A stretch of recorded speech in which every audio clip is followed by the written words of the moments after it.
state of ufology today in the 21st century is rather complexing. The problems that we have is that we have a lot of fake news, usually through the internet, as well as media, newspapers, those sort of things. We also have fanciful stories with very little evidence, and this really does muddy the waters. Of course, in some investigations were carried out very well throughout the 1940s, some actually even better than actually carried out today. What's most interesting is that at one time investigators thought the evidence lies within photographs and video footage, but now it seems to be just another stone added to the mountain we've already got. However, probably the most significant are those incidents that recorded and photographed UFOs from the 1940s onwards, long before the signs of any internet, any software, manipulation software for photographs or videos, and long before people had the idea of actually fake news and such fanciful stories. Nevertheless, I still believe some of these earlier pieces of video footage really do show some authentic phenomena. Take for instance the Battle of LA that took place on February 28, 1942, yes, during the heightened part of the Second World War over Los Angeles. What's interesting is that there were a huge amount of information in regarding this particular incident. What actually unfolded that night is a little bit unknown still, because there are differing pieces of information which you go backwards and forwards as to what this object could have been. The story unfolds such as 2 balloons were actually launched from San Francisco. It is proven and tracked on radar. These were allegedly already taken down. Everybody was a bit jittery around about that time. It was only the night before the Japanese had already conducted an attack on LA from submarines. But what actually happened was an object was tracked on radar by the military. And of course it travelled over towards Los Angeles, causing quite a stir. Enough to think that it was actually Japanese bombers.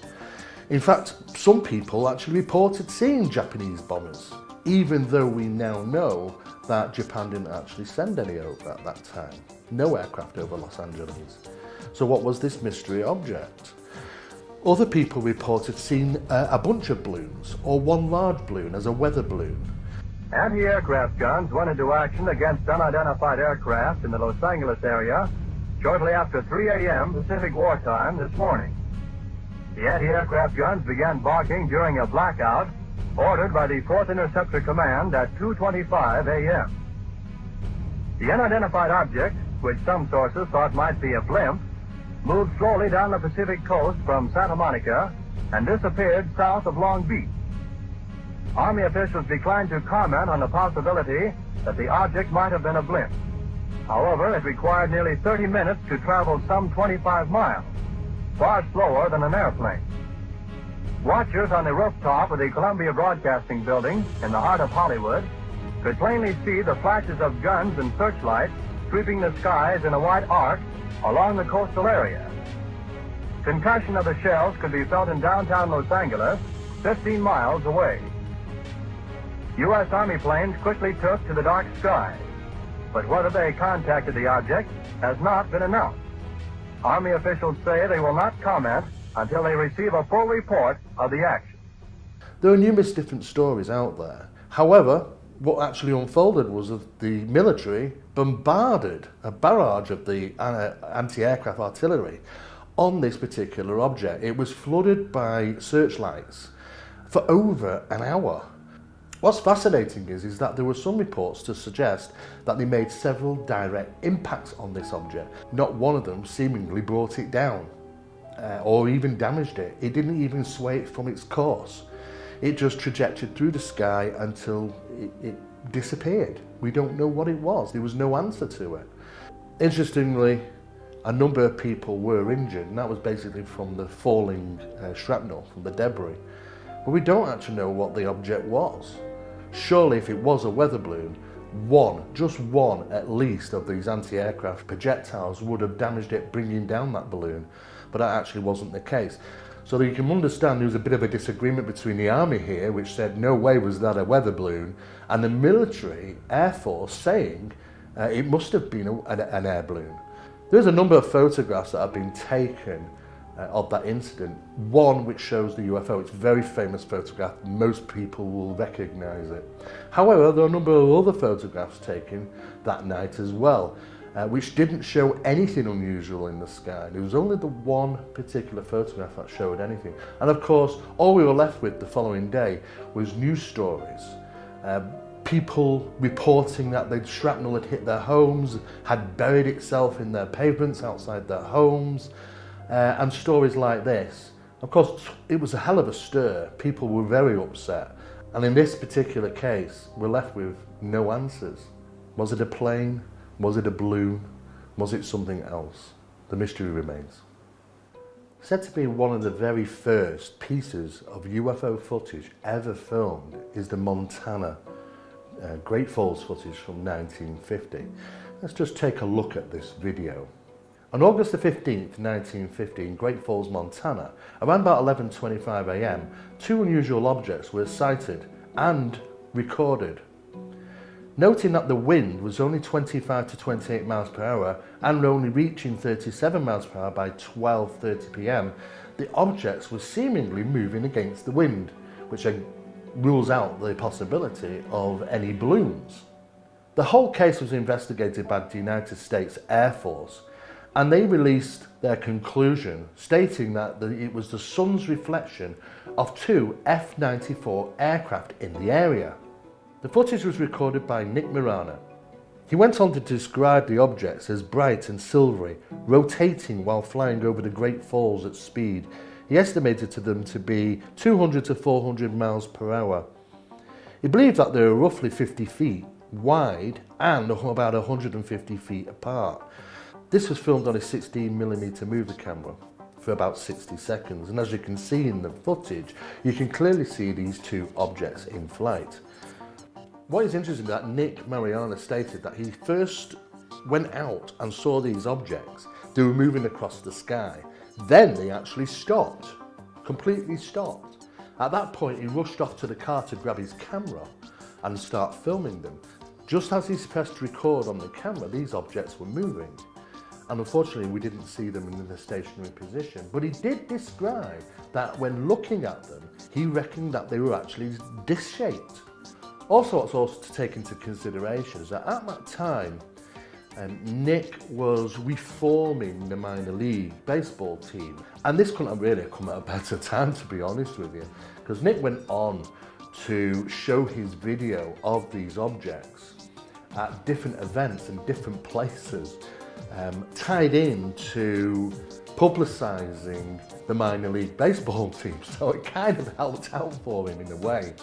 What is interesting is that the footage has really never been explained. One thing is for sure, it doesn't seem to be two F-94 aircraft, as you can see what an F-94 aircraft is like, and these don't look nothing like them. What Nick actually said was that sometime later after filming these two objects, two F-94s did actually cross over in that location, maybe in pursuit of these objects, who knows. But unfortunately, the United States Air Force concluded on Nick's video that they were reflections off the side of the F-94 fighters as they flew over. And of course, they were flying reasonably slow if that was the case. And under analysis, under enhancement, you don't see no wings, no tails. These simply are not F-94s. Nick Mariana had this to say about the incident. As I looked up, I saw two silvery objects moving swiftly out of the northwest. They appeared to be moving directly south. The objects were very bright and about 10,000 feet in the air. They appeared to be of a bright, shiny metal, like polished silver. Both were the same size and were traveling at the same rate of speed, which was much slower than the jets which shot by shortly after I filmed the discs.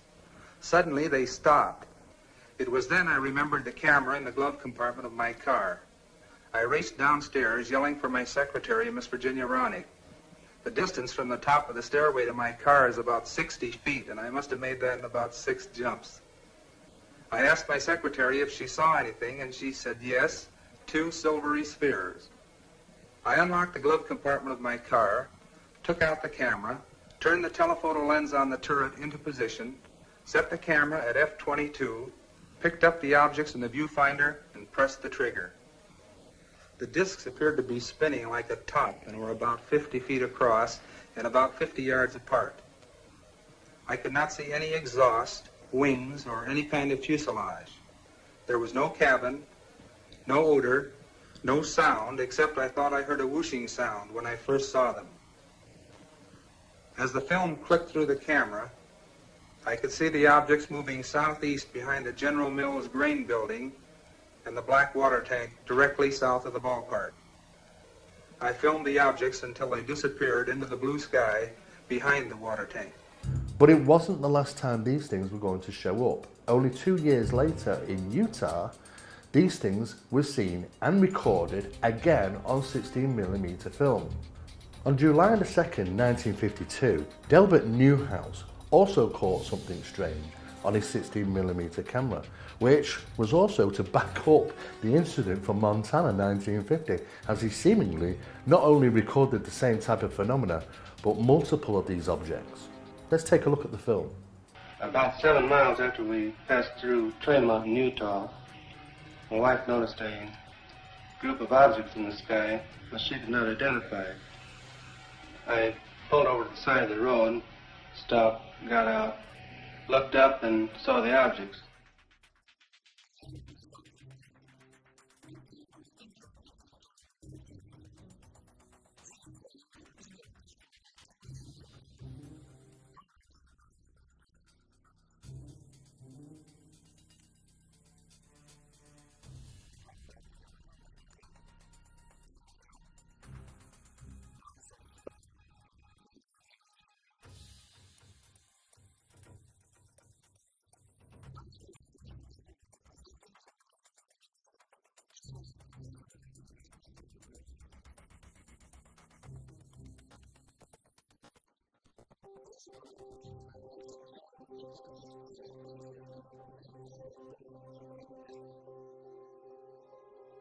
Navy warrant officer Delbert Newhouse, who filmed the formation of bright objects over the town in Utah, said that a number of people had studied his film for a number of months, and an organisation had also stated in January 1993 that they had concluded what these objects represented.